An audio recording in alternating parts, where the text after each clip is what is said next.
5 के पाठ 6 को योगी स्वस्थ तन सुखी जीवन के बारे में है। यह पाठ आपके हिंदी के पाठ्य पुस्तक का है। इसमें हमने अपने पिछले वीडियो में ये पढ़ा था कि जो दादाजी होते हैं वह बच्चों को बुलाते हैं, बच्चे नहीं आते हैं, और जो उनकी माता जी होती है सुषमा, वो बच्चों को डांटती है। फिर तोशी, हन्नी और बिट्टू तीनों बच्चे जो बाहर जाके बैठ जाते हैं दादाजी के पास, उनको देखकर किराएदार के बच्चे खुशी और अन्नू भी आके बैठ जाते हैं। फिर उसके बाद उनके हाथ पांव गंदे होते हैं, दादाजी उन्हें देखकर गुस्सा होता है। फिर वह हाथ पांव अपना धो के आते हैं और दादाजी उन्हें स्वच्छता के बारे में बताते हैं, उन्हें शाबाशी देते हैं। तो हमने इस पाठ को अपने पिछले वीडियो में आधा ही पढ़ा था और आज हम पूरे पाठ को पढ़ेंगे। हाँ दादाजी, खाना भी अच्छा लगता है, बिट्टू बोली। जब हम स्वस्थ रहते हैं तो हमें खाना भी अच्छा लगता है, बिट्टू ने बोला। बिल्कुल सही कहा तुमने बिल्कुल सही बात कही। भोजन पचता भी ठीक है, भूख भी अच्छी लगती है, भोजन भी पच जाता है और भूख भी अच्छी लगेगी हमें जब हम स्वस्थ रहेंगे।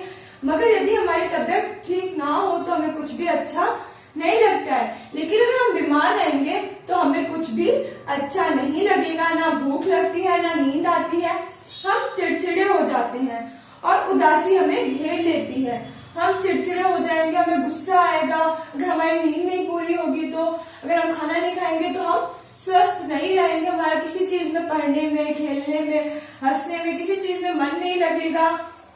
उदासी घेर लेते। उदासी का मतलब होता है सुस्त। हमारे अंदर लेजीनेस आ जाती है, हम सुस्त हो जाते हैं और उबासियां आती रहती हैं। उबासी का मतलब जब हमको ऐसा नींद आती है तो उसको कहा जाता है उबासी। दादाजी ने आगे कहा, काम की बात यह है कि हम सबसे पहले अपने शरीर को साफ रखें। फिर दादाजी कहते हैं कि छोड़ो इन सब बातों को, काम की बात है कि हम अपने शरीर को स्वस्थ रखें, साफ रखें। तुम्हें मालूम है ना, काम करने और दौड़ भाग करने के लिए हमारे शरीर से पसीना निकलता है। दादाजी कहते हैं कि इन सब बातों को छोड़ो, सबसे अच्छी बात है हम अपने शरीर को स्वस्थ रखें। अगर हम कोई भी काम करते हैं तो हमारे शरीर से पसीना निकलता है। पसीने में धूल के कण मिल जाने से मैल की परत जम जाती है। पसीना जब निकलता है तो उसमें धूल की कण इकट्ठा हो जाते हैं, जिससे हमारी त्वचा में छिद्र हो जाते हैं, छिद्र बंद हो जाते हैं और हमारे शरीर पे मैल इकट्ठा हो जाती है। उफ दादाजी, छी छी, पसीना तो बदबू मारता है। हनी बोल पड़ा। जो पसीना होता है वो बदबू मारता है। हनी जो होता है वो कहता है दादाजी को कि जो पसीना आएगा तो हमारे अंदर से बदबू आती है, स्मेल आती है। कितनी गंदी बात है दादाजी, छी।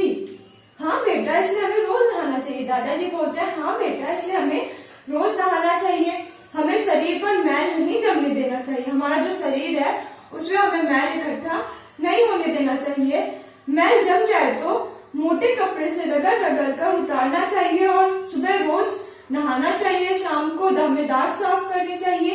हमें 2 बार नाखून काटने चाहिए। शौच के बाद साबुन से हाथ जरूर धोना चाहिए।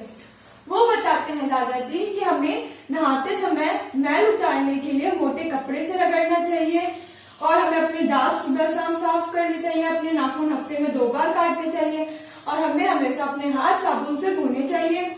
शौच के बाद भी हमें अपने हाथ साबुन से धोने चाहिए। जी दादाजी, सभी बच्चे एक साथ बोले। दादाजी आगे बोले। सभी बच्चे बोलते हैं जी दादाजी, आप बिल्कुल अच्छी बात बोल रहे हो। दादाजी आगे बोले, शरीर के साथ साथ हमें कपड़े भी साफ पहनने चाहिए। हमें अपना शरीर साफ रखने के साथ साथ कपड़े भी साफ सुथरे पहनने चाहिए।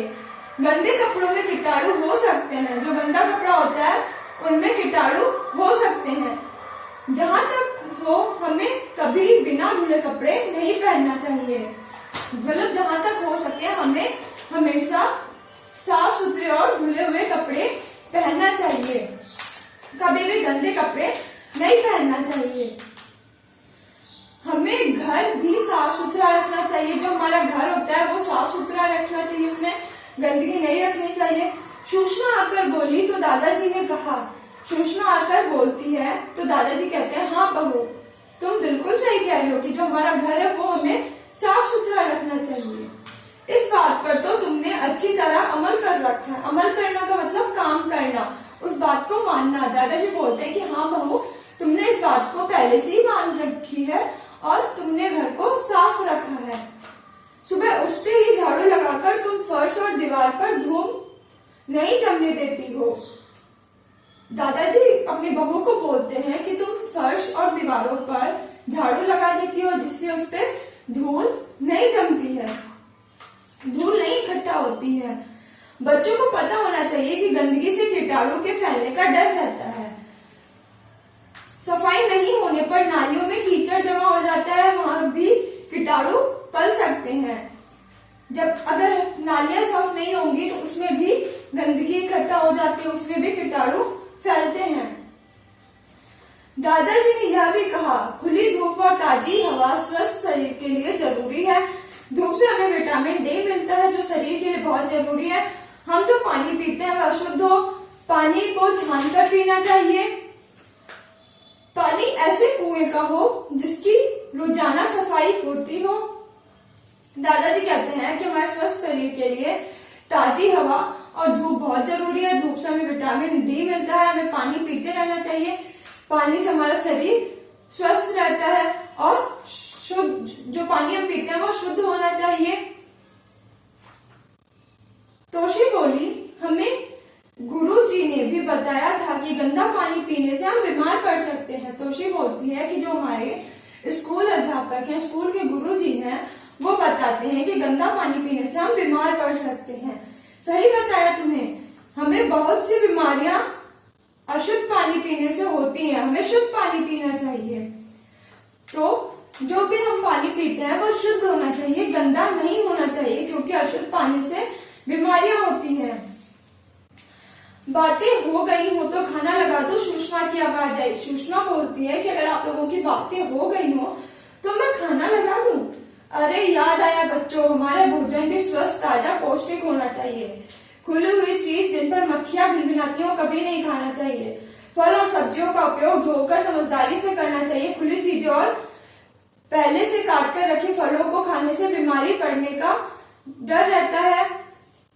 विद्यालय में मिलने वाली डी वार्मिंग की गोलियों से भी पेट की बीमारियां दूर रहती है। आयरन की गोलियां हमें स्वस्थ ताजा बनाती हैं। दादाजी कहते हैं कि हमें जो हमेशा पौष्टिक भोजन खाना चाहिए, विटामिन की गोलियां खानी चाहिए, जिससे हमारा शरीर स्वस्थ रहे, स्वस्थ रहे। तो ऐसा दादाजी बताते हैं।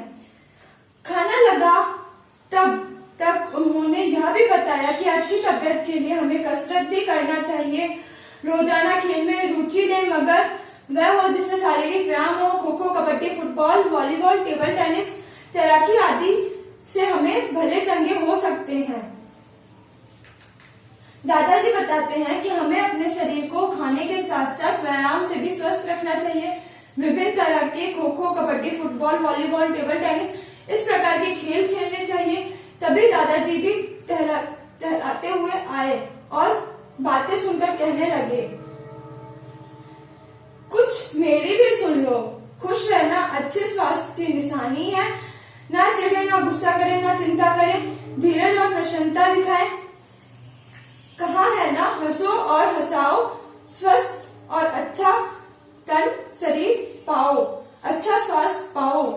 अच्छा स्वास्थ्य पाओ का मतलब होता है कि अच्छा स्वास्थ्य पाओ का मतलब होता है कि दादाजी कहते हैं अगर हम स्वस्थ रहेंगे, हमारा शरीर सही रहेगा, तो हम खुश रहेंगे, हमारे अंदर किसी प्रकार की बीमारी नहीं होगी। तो बच्चों, हमारा जो पाठ है वो यहीं समाप्त हो चुका है। अब हम इस पाठ के जो प्रश्न उत्तर है वो अपनी अगली क्लास में करेंगे। बस आज के लिए इतना ही।